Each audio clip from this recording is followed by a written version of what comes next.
welcome in the channel MTK. Today our guest is Alfred Groff, who a couple of days ago published his new novel, which is called Randy, Beer and Rock and Roses. The undertitle says, a novel about sensation, consciousness, creativity and spiritual embeddedness. Hello, Alfred. Who is Randy, and what can we expect from the reading of this interesting new novel? So to your second question, it's a book about life. A book about the different perspective you can have about a human being. So to say, you can subdivide a human being in different sub-personalities. You know, you have part of you which might say, I'd like to eat chocolate.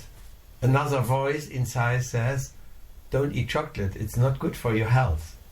And then they might fight, and there are other voices coming, your mother's voice who always said, don't eat too much chocolate, and they make a coalition, and that, okay, there is a whole game of personalities. And you see, in astrology, for example, you have 12 perspectives of a human being too.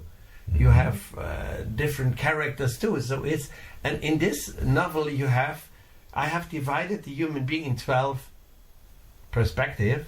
Okay. Like in astrology, different ones, but it's 12 perspective. Randy is one of them, because the story is about a living community, 12 people living together, and they all represent one part of a human being. So the community is 12 people living and having some nice moments, some difficult moments in the story. That's the story which goes on, but they represent one human being at the same time. And Randy is one of them. That was your first question. Randy is a special one.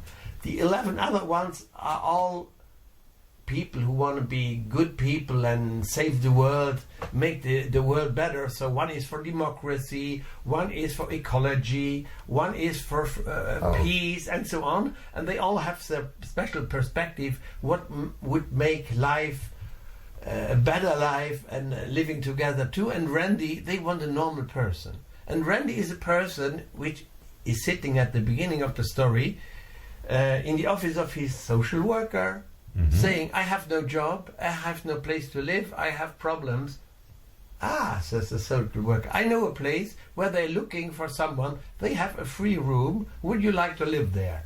And he's so different, he will live there, but you'll see when the story develops, it's not easy if you find someone who's different than the others, but that's like everywhere. You always have minorities who are different, and that's life too. So it's about life, human life, living in this body on this earth, and how your inside life can develop, but this is seen in an outside story. And it's all happening in this community, or are they gone abroad, or? More or less, it's, they might leave the community, but it's about the life in this community. So it's your inner life, and this is the community. And here it says, in the end, Randy is also traveling and visiting some other communities. Yeah, at the end is, they say how their experiences they had in their community. They go out and make a traveling the world, see other communities, how they are doing it, and they exchange about their experiences in communities who are alternative communities, like eco-villages that really exist. And they go to real places that exist in the world for the moment. Nice, sounds very interesting. So I only can recommend to all our listeners this nice new novel.